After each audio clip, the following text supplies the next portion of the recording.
Welcome to the Industry of UX, number 14. In this episode, I had a great conversation with Matteo Trisolini, Chief Behavioral Officer and Customer Experience Strategist at South Slope Pediatrics in Brooklyn, New York. We talked about how South Slope Pediatrics was able to overcome the COVID challenges by focusing on a patient-centric experience, and how Matteo and his husband were able to create the value and experience of a small-town doctor's office in a big city like New York. You can subscribe to the Industry of UX from your favorite podcast app, and you can check out theindustryofux.com for show notes, episode details, and to leave comments and feedback. Also, check out our donation page on Ko-fi at ko-fi.com/theindustryofux. Let's dive right in with a question. Matteo, how did you become so passionate about customer experience? Sure. Oh, first of all, thank you, Filippo, for having me. It is weird to do it in English since we're both Italians, but we're just going to go through it. So, my name is Matteo Trisolini. I was born in Italy, like you, and I moved to the US in 2000. I initially actually started as a photographer. I studied marketing and communication first, and then I studied photography. I moved to Milan from Bari, where I was born. And then I found myself catapulted into New York in 2000 because I had won a scholarship to attend SVA, School of Visual Arts. So I did. And I had a career as a photographer in commercial photography and fashion photography. And then in 2010, I and my husband had a baby. And so I made the decision to leave that career because to me it was too centered on having a big ego, to make a big career in that industry. And I didn't want my daughter to be raised around that. So I just stayed home with her for about 16 to 18 months. My husband is a pediatrician. And at that time he was working at a big hospital. He was working in the clinic there and was working also in the private practice from the hospital. And at that time, he said one day, I'm kind of tired of the politics of the hospital. And I always thought of myself as a small town doctor, not really a big city doctor. And I really don't think that, I'm very happy and I have a great job, but I can't find a way to create relationships with my patients and the families. And that was the main reason why he said, I think I want to start my own practice. But he had no idea what to do business-wise. And at the same time, I spent basically my whole life having a business on my own. And I've been studying communication and marketing. So I said, okay, well, do you want to do it together? And he said, yeah, let's do it. And so that's how in 2012, we founded SSP, South Slope Pediatrics, which is our family business. And at that time, again, at the very beginning, the main focus for us was to work on strong relationships, to create community and take one patient at a time and nourish and cherish that relationship to make it stronger, like a town doctors would do, right? So 8 years into it, today, that's still the focus. What changed, though, is that, one, we learned a lot about the business side, but also we learned a lot about what's important in business. And because we were focused on relationships, I learned by making many mistakes that is the base for everything, including business longevity and also, personal pride, honestly. So in 2015, after starting reading plenty of business books, the Onward, by Howard Schultz was the first one. And then I bumped into Delivering Happiness from our friend Tony. And that book changed completely my view of things in my life in general, in business and in personal. I then found out that Zappos, who is the online retailer that everybody thinks that they sell shoes, they don't really sell shoes. They sell experiences. They sell happiness. I found out that they actually had some courses. And I signed up for my first, and yes, first, I been there many times. Well, several times after that. I went to the 3-day culture camp the first time. And I felt like I was doing everything wrong, completely wrong. Although, you can't replicate what Zappos does, but you can take some good pointers and try to see what happens if you put them in place in your own business. So that's how it all started. And my obsession at that point, I started being obsessed about customer experience, customer happiness, and also about company culture and how company culture and customer experience, they live in the same boat. And although most people are not aware of that.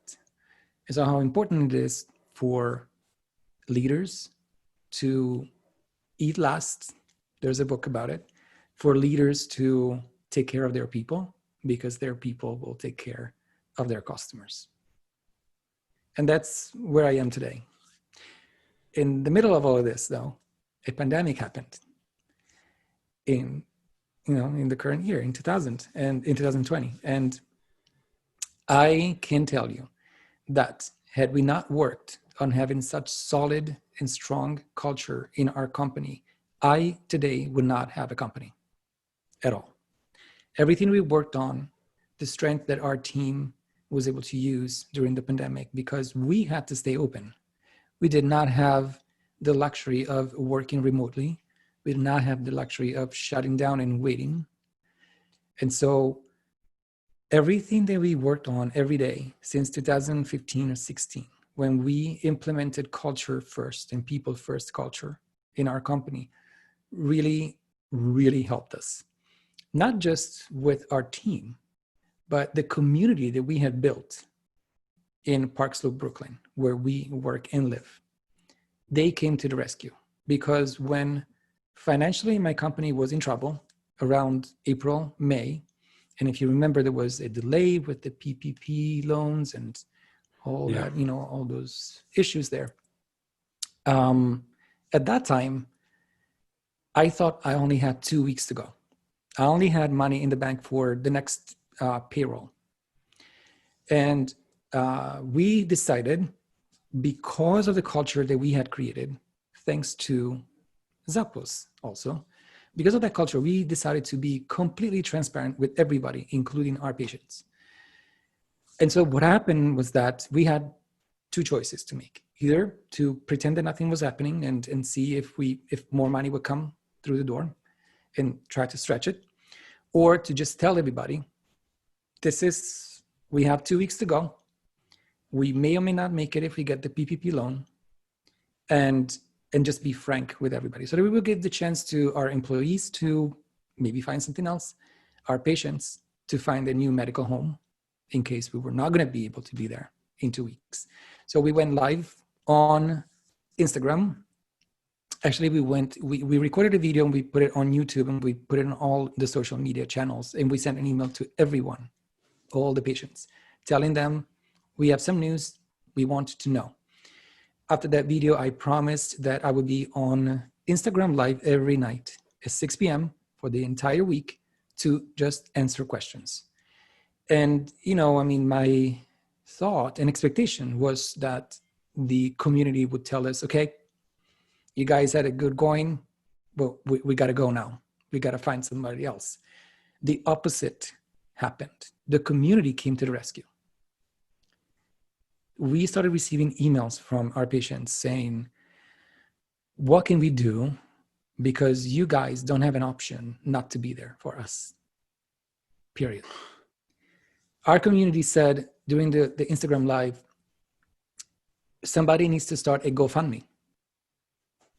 And then the second day, they kept saying, you need to start a GoFundMe.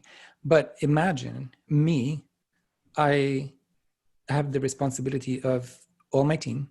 I have the responsibility of about 3,500 patients in the community. And I feel terrible that I need to put out there a GoFundMe so that my patients can pay my bills. Yeah. That's a tough place to be. It is. Because it is my responsibility. But they insisted. So we came up with an idea. I said, I will consider starting a GoFundMe if two things happen. One is this GoFundMe will go only and exclusively to paying the payrolls for our team. My husband and I went without paying for, I don't remember how long, 4 weeks, I can't remember. 6 weeks, I don't even remember. But for me, it was important that everybody else that had their responsibility at home, that needed that paycheck, would get it. And then I also asked the community that if we create a GoFundMe, we also have to create a GoFundMe that will help those families that belong to South Slope Pediatrics, patient families that have lost their jobs. I don't know if you remember at that time, people were getting laid off or put on furlough, and they wouldn't have an income for an unknown period of time. We had many phone calls during that week when it was all going down that I lost my insurance, I can't see the doctor, but my child is sick. What do we do now? You know? So I asked, let's create a second fundraiser for those families so that whoever loses their job, I have already money there for them. And they don't need to worry about, I can't see the doctor because I don't have insurance for the next 2 to 3 months. So we were able to create two fundraisers of this sort. And I'm telling you this story because this shows you that if you create community, and this is one of the takeaways, if you create community and you give to your community without really asking for much, the community is there. That's what I learned. I thought, I had my big ideas of South Slope Pediatrics has to be a community place. South Slope Pediatrics has to give back to the community. South Slope Pediatrics is a higher purpose that is not just to change the way that people experience healthcare, but is also part of a bigger idea of how community works. I had this big dream and nobody had told me this is going to work. But when this happened, I felt that the community that we had created really came to the rescue. Matteo, this is a beautiful story, and there are so many insights that you just brought up. There's so much that we could unpack here. It makes sense because you brought the customers, the patients, at the center of your business, and all of a sudden, wouldn't you know it, business thrived. I want to dig a little bit deeper, though, into how you built the community, because it sounds like you and your husband had this vision of creating a small town doctor office, a small town experience into a big city. How did you make that happen? We honestly did it in a very, very simple way. Like, we started from zero, and all we knew was that our goal was to not pack the rooms so that we can just, think about our bottom line and financial needs, but was to use, when I say use, I mean, dedicate time to each interaction, to each person, so that you would establish that strong relationship. And that was the very first thing. I remember when it was the very beginning, in 2012, it was just myself and my husband. No income at all for the first 6 months. We would just put everything into the company. And all that we did, and we kept telling each other, was just put your head down and think of our big idea. Just work, just do what we said that we would do, one patient at a time, and that's it. When we had more reach, and the name of the company started, becoming kind of known in the area, we were able to start giving back to the community in a real way. So I remember the first time that we did something was for a patient of my husband who has a very rare disease.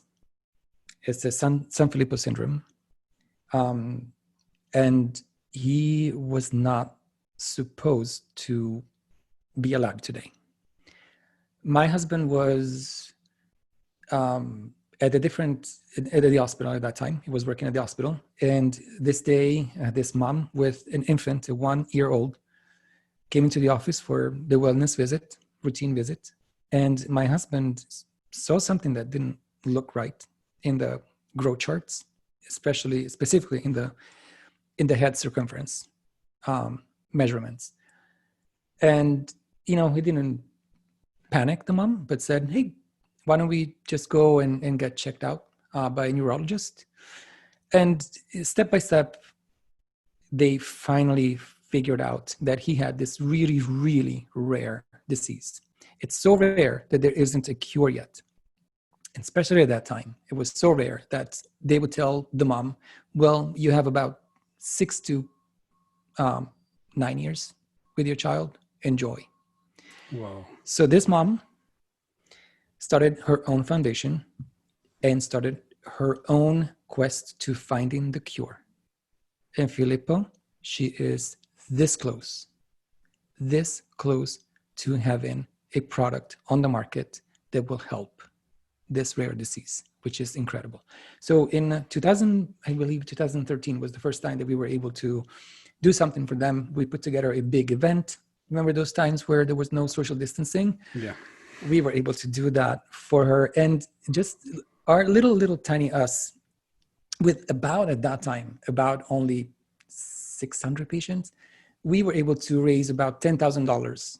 And at that time I thought, oh my gosh, it is a great accomplishment. So every year we started working with them again. And then I remember there was a time when I came up with this idea of creating social events for our parents, because we were, especially at that time, we were such a young practice that 80 or to 90% of our patients were between 0 to 2 years old. Wow. Yeah. So a lot of new parents, and I was one of them. When I became a parent and I decided to quit my career and stay home with my daughter, Isabella, I had the most difficult time because there wasn't a daddy group anywhere. It was all mommy group, mommy here, mommy there, and I attended those.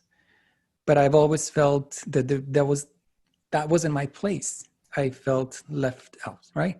So I tried to create these opportunities for our community. And another thing that we did and we still do today, is instead of throwing money into advertising and marketing, social media and all of that, at that time wasn't even social media, but instead of throwing money on Google Ads, we decided to throw the money back into the community. So we started offering free classes to our patients about breastfeeding, new baby care, CPR class, that's the most popular one, feeding classes, nutrition classes. We would pay a specialist to come into the office, and then we would offer this class to about 15 at a time of our parents every month, 2-3 times a month.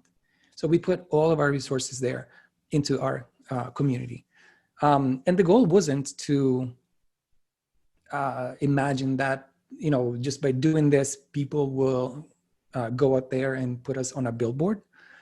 But the goal was to give back to the community. And on top of this, I never believed in the big, in your face marketing where come to us, we're the best ones. That right. Is really not what would work in general. That is really interesting. To bring it back to one of the points that you made before, why don't we explore a little bit more your philosophy when it comes to employee experience? Because we talk about customer experience, we talk about patient experience, but you also made a point that you wouldn't be where you are at today wasn't it for your employees. Of course, yeah. It's a symbiotic relationship, right? Because you take care of them and they take care of you. And there's no one there's no one if there's no, I guess they cannot be mutually exclusive. They have to exist, right? Both of them. Mm-hmm. So I'm really interested in your philosophy when it comes to employee experience and dive a little bit deeper in how do you take good care of your employees today with your practice? Yeah. So there are two things. One is that I really believe that, and I want to challenge everybody who's listening to maybe adopt this mindset shift. First of all, let's redefine customers. When I ask my colleagues, who are our customers, I get the usual answer. Well, the patients are. Yeah, that's true.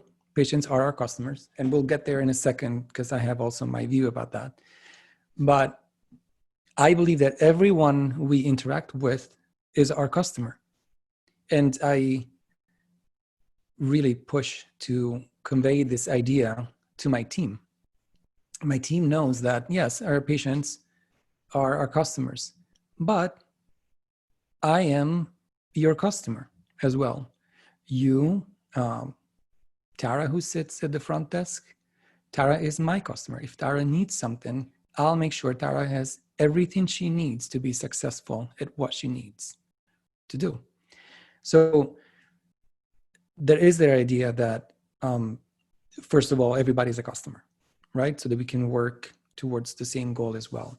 But also, and as you know, in every company, we have benefits, of course, but we try to go a little bit more beyond the benefits. And everybody likes, a good paycheck and good benefits. And that is the foundation.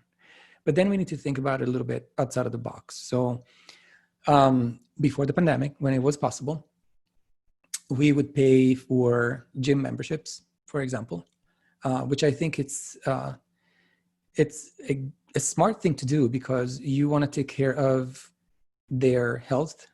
And that's one way to do it, for sure. We would spend time together, even outside of the office. It is not a requirement, but like we used to call them First Fridays. And when you said First Friday, it meant let's go out to the bar after the first Friday and after we're done, and let's have a little fun. So we would organize all these little things. We help our employees. I mean, I can't go into details, but I can tell you that if there were cases where some of our employees were in financial trouble, and if I have the chance, I've been there. When I moved to New York, I was only able to afford a lunch at Wendy's from the special menu, the 99 cents menu that they used to have at that time. I'm not going to tell you how old I am, but I've been there. It's a struggle. So same. We do help them. I survived on rice and beans for the first year when I moved to the US. Yeah. That's what you got to do. Yep, exactly.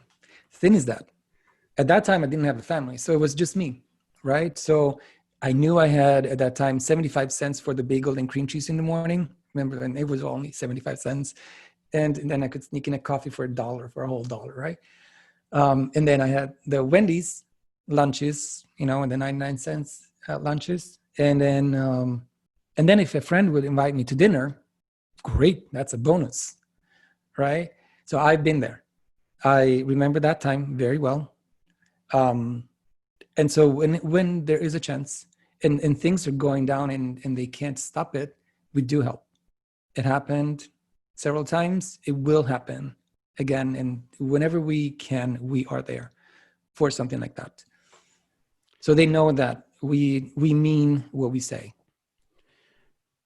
How do you handle that with COVID? How has that impacted your employee experience? Meaning, how did you guys react to this, to make sure that you still have this family feeling, this family culture, but at the same time, you also have a pandemic happening? How did you guys adapt?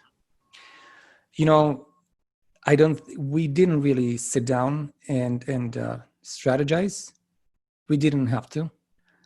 When the pandemic hit, we didn't have time to figure anything out because we apparently were the source of information, although we knew exactly what everybody else knew, especially at the beginning. I don't know if you remember March or April. Yep. We thought that this thing was just a contact-based type of thing. It was not airborne, right? So I remember we were so busy just answering phone calls of these patients who were terrified of what was happening. And, some of them were feeling sick and they didn't know if we were exposed, and nobody knew what the protocols were. We just had to work. And again, we didn't have the luxury of shutting down or work remotely.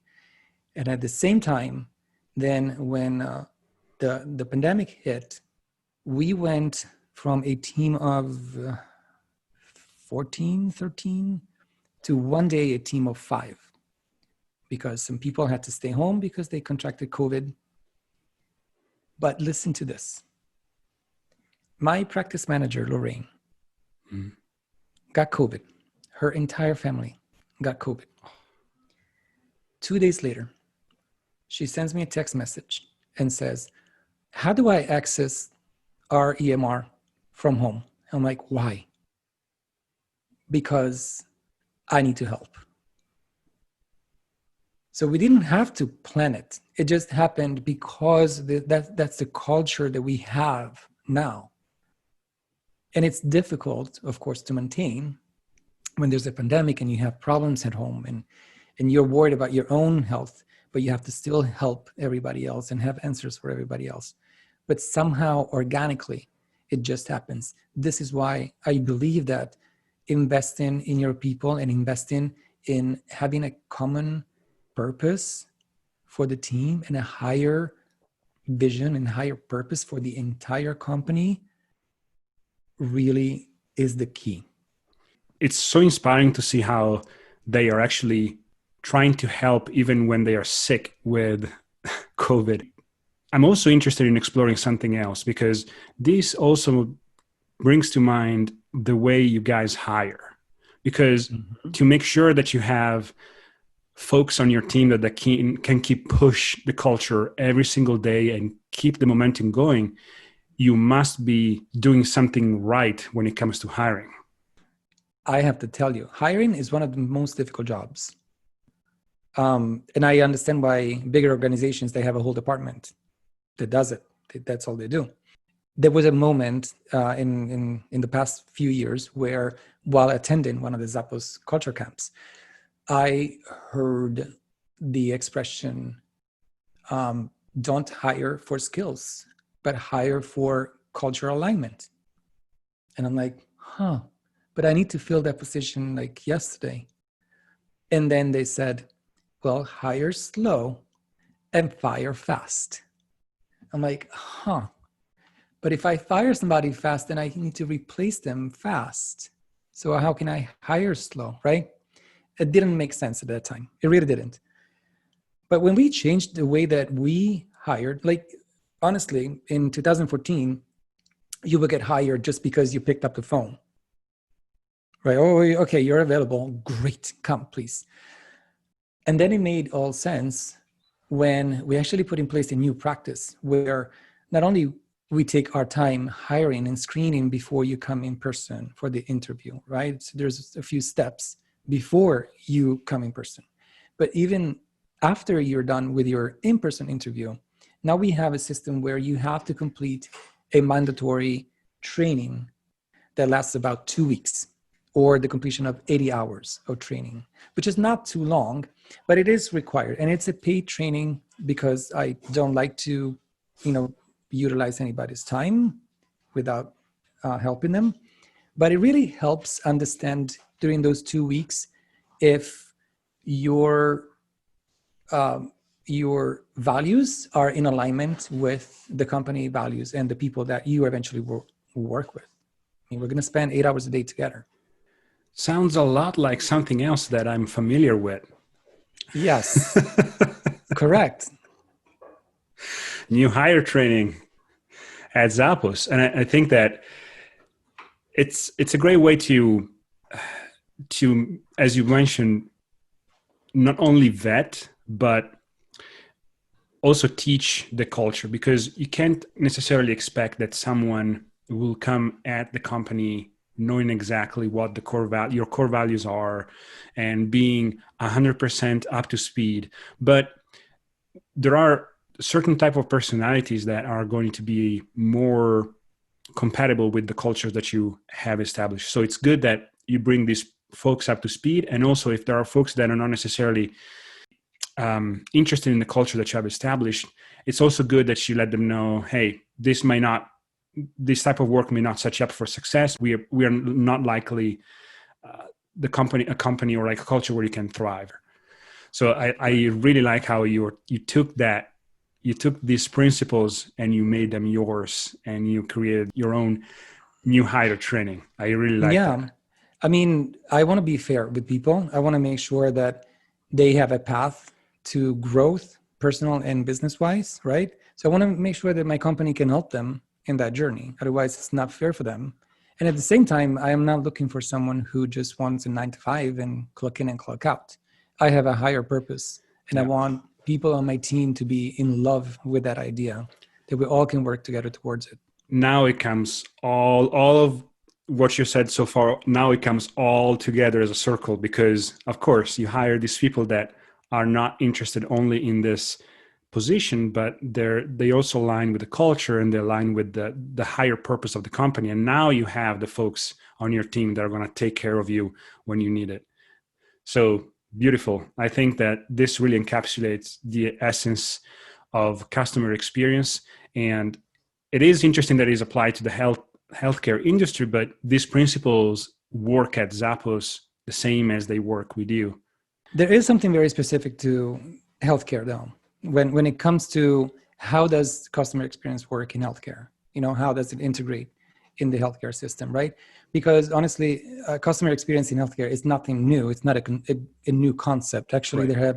there has been a framework that measures the quality of the providers and the systems in the hospital settings since 2002. It has an acronym that's really complicated, which is HCAHPS.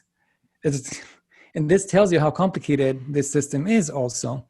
And they've been monitoring since 2002. And in the latest review of 2019, they still found out that 66% of about 3,500 hospitals, they rank at or below the average when it comes to customer experience, when it comes to patient experience. And JD Power, which we all know, right, ranks the healthcare industry at a way lower level than any other industries, to the point that calling your cable company to fix a problem is a much more enjoyable experience than healthcare. Oh, man. This is where we are. And we've been working at this for a while now, right? So hospitals are actually spending a lot of money, millions, into these fancy tracking systems that will score how well the department is doing in terms of efficiency, for example, or how well the provider is doing, with patient satisfaction. The thing is that we're spending all this money and it's great. The issue is that the customer experience in the healthcare system is still stagnant. It hasn't really, really improved, as of course these also statistics tell us, right? So I have a couple of reasons why this is not happening. First of all, I believe that what we are tracking with these fancy systems, and this also applies to private practices, because even private practices of my small size, we do care about it, right? And we try to come up with our own tracking systems. We can't afford the big, expensive ones, but there's other methods to it. So all the measures that we are measuring, all the parameters, are values that objectively can be measured, right? So that we have data to track, but they measure the wrong dimensions. And what I mean by that is that, for example, they are very focused on patient satisfaction, which is great. Patient satisfaction is important. But if we stop at patient satisfaction, we don't really see the entire picture of how happy the patient really is, right? And so what I mean by this is that when we track how efficient a team is, the nurses, how efficient are they? And we get a great score, for example, right? That score tells us that when they go about their to-do list, they're able to knock it out and get everything done, maybe even before the deadline. But when you ask the patient, who has seen those nurses? What was your experience? Can you rate your experience? Your patient is not going to remember how efficient the whole team was. But most likely the patient is going to base their rating on how connected were they at a human level, for example. How cared for the patient felt and how well informed, for example, the patient was, right? So the way the patients see their experience is different from the way that we inside of the healthcare system think that we are tracking how well we're doing. You see the gap there? It's beautiful because it works exactly the same in retail. It's the exact same thing, the way we measure our success versus the way customers measure our success. Right. Correct. And then there's one more thing, and maybe I'll be a little unpopular, and that's okay. I'll take it. Why are we spending so much money measuring this data? Are we doing it for the right reason, or are we doing just for the name, the reputation, or for our big ego? Because we want to say we're doing much better than that doctor's office, or we're doing much better than that hospital. So we're the hospital number 1 in the nation. So all of these measures are great. I'm not saying they're not good. They're great because they help eventually, but I think we need to refocus. And the question should be, when we measure all this information and when we have the feedback, does this help us get closer to our higher purpose as a company? Or is it just a big ego, boost? I think that's the other thing that is happening as well.